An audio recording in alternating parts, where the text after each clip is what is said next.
and they change things up. They switch things up. The casting directors, they'll sometimes ask for, in the slate, they'll ask for your name and height, where you're located. They may ask where you're currently located and where you live. So you have to pay attention to that. And again, they do this to weed you out. You know, if you can't pay attention to the submission process, then how are you going to pay attention on the set? And like I said, again, their reputation is on the line. So they want to make sure that they're sending in actors who are going to come to the set prepared, who are going to have their lines down, who are going to be able to follow directions, who are not going to be argumentative. I know this sounds crazy, but you do have actors that they come on the set and they are set on how they're going to do this role, and they will argue.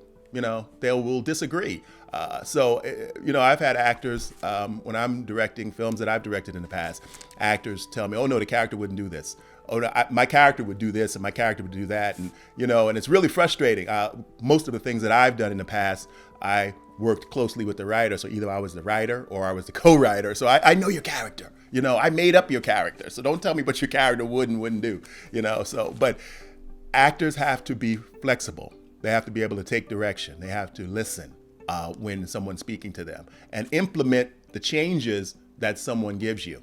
So if the casting person last week wanted it labeled a certain way with your name first and then the character, and then this week they want the character first and then your name, they may want your first name and your last name, or your last name and your first name. So you have to pay attention to those details. It's all in the details. So that's part of my pre-production process. So I look through all that, and then I look at the role and I decide, okay, how big is this role? How much time do I want to devote to my preparation for this role? Like today, as a matter of fact, right before I did this tape, I had a one-line role where I actually it was one word. I listened to and it's a SAG feature film. I listened to one of the lead actresses say something inside a restaurant, a big long speech, and then I had one word to pipe in.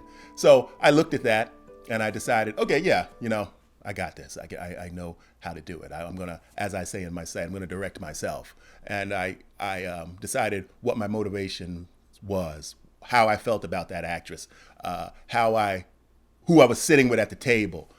Was I the type of person to speak up and say something? So all those kind of things go into your preparation. That's all in the pre-production. So you're going to look at your character. Now, if you have a big part and it's a big important role and they gave you a week to get ready, take some time. Don't turn it in the same day. If they give you the luxury of having time to prepare and to learn your lines, then you take some of that time. Never wait till the last minute, but take a day or so, work on the lines, rehearse it, you know, get it down so that you know this role as if you already have the role. You know, that's what I'm saying. Here in Atlanta, you want to be off book. You want to prepare like you already have the role, because that's going to put you in the strongest position with the casting person.